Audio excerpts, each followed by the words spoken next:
So you have to have this attitude about what meditation makes available and what meditation makes possible, that you are going to make a commitment to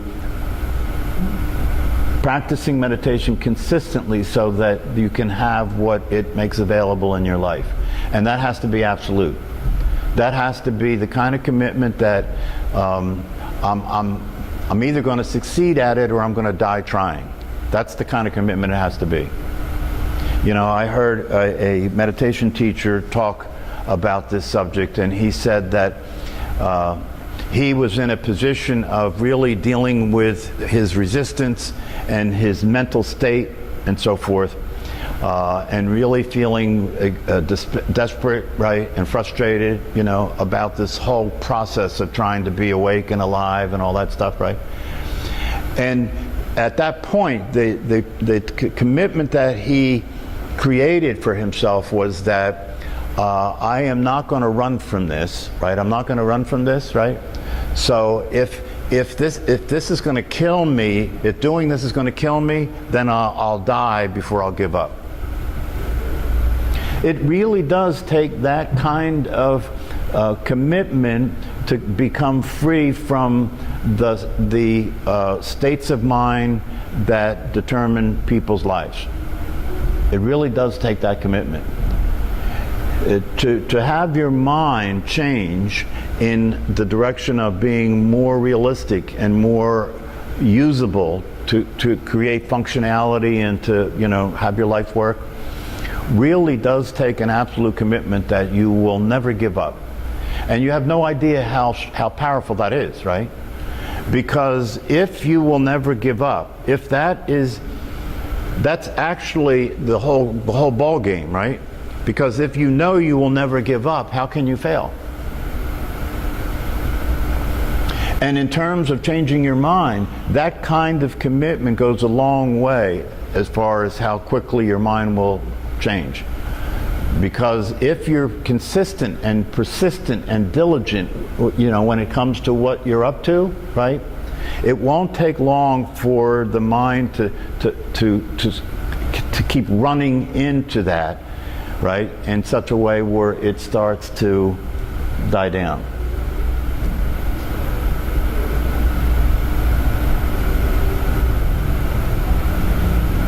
So you really have to make up your mind. If it's possible to be happy, if it's possible to have good mental health, if it's possible, if well-being is a real possibility, right? This is the problem. It's possible, but it's not probable.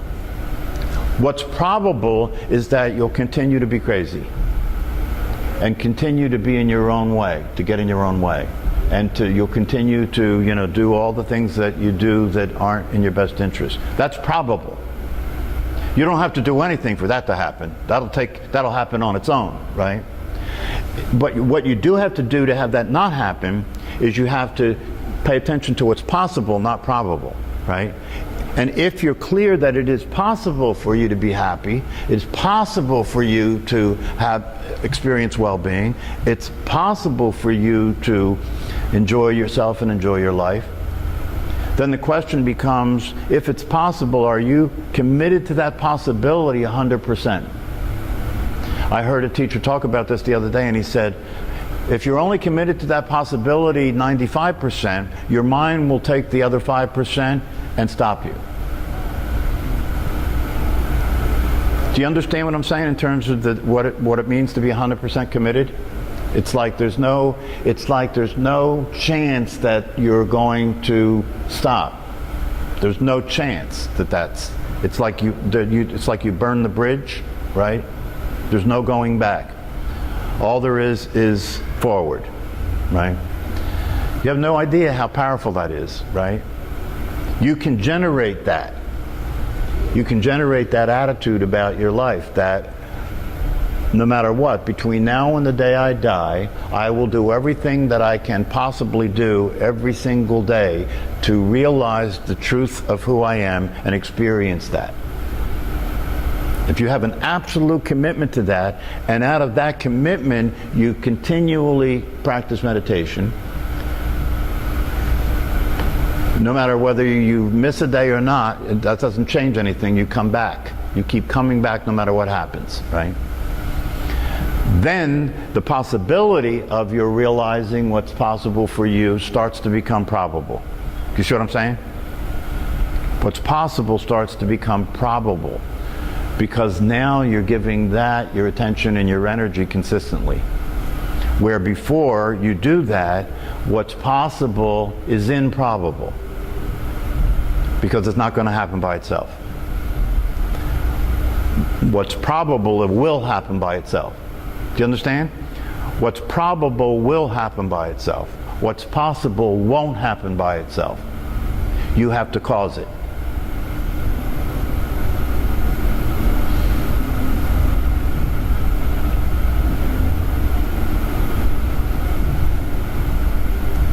Is this good news or bad news? It's good news if you're interested in realizing the possibility. It's bad news if you feel that your mental states are much more powerful than you are. But the thought of just living in reality, having that unbiased, non-judgmental, you know what I mean, just taking things as they come is very comforting, so. Yeah, and it's available. See, and this is the other thing. It's available all the time. It's available right now. That's what makes this different than most anything else in life, because in most any other endeavor in life, the result that's possible isn't available yet, right? In any other endeavor in life, the result that's possible isn't available yet. In any endeavor, think of something, right? Think of something that you want to produce a result with. The result's not here right now, right? You have to produce the result. That's why the mind relates to this that way. But this is the one exception, that the result you want to produce has already happened. So the party's already on. Are you going to attend? You see, it's like that, right? In a football game, the result isn't produced yet, is it? Right. It's going to get produced in time, right? You're going to do what it takes to produce the result, and then at the end of the game, the result's produced, right? In this, it's the opposite. The result's already been produced, right? Are you going to stop trying to produce? See what I'm saying? The result's already been produced. Are you going to stop trying to produce it? If you stop trying to produce it, you'll notice that it's produced. Right? If you stop trying to be happy and just relax and pay attention, you might begin to feel happy. Do you see how ridiculous it is?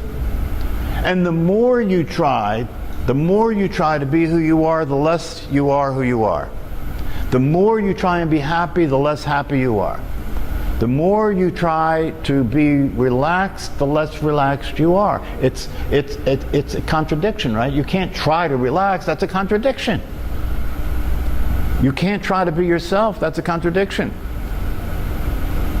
So this is important, that you begin to see the truth. You begin to see that this is not something that you're going to generate in some future. Right? That's the way the mind relates to this. Oh, I get it. I can be free, so I'm going to start working on that.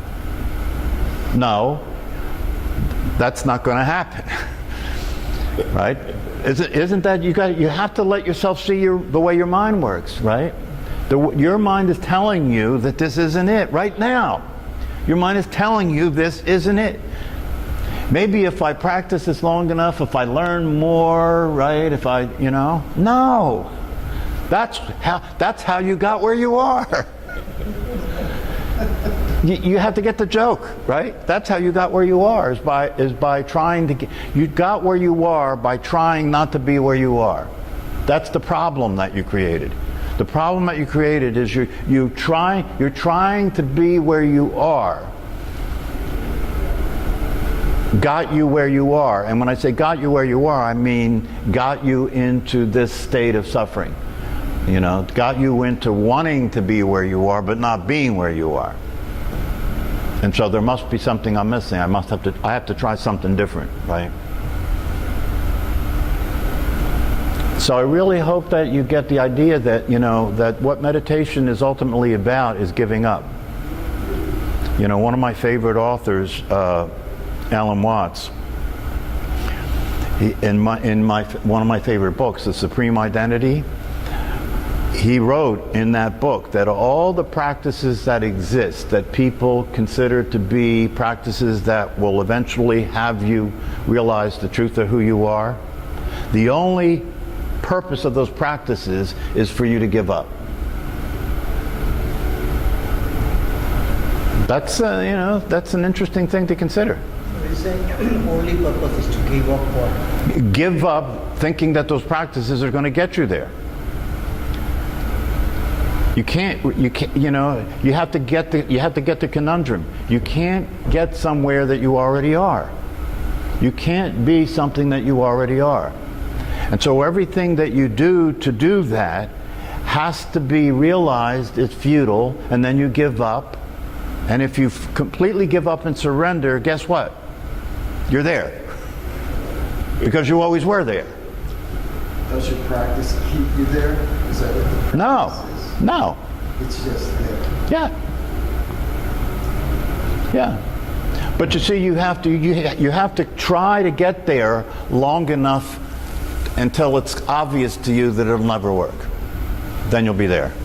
All right, we got to go.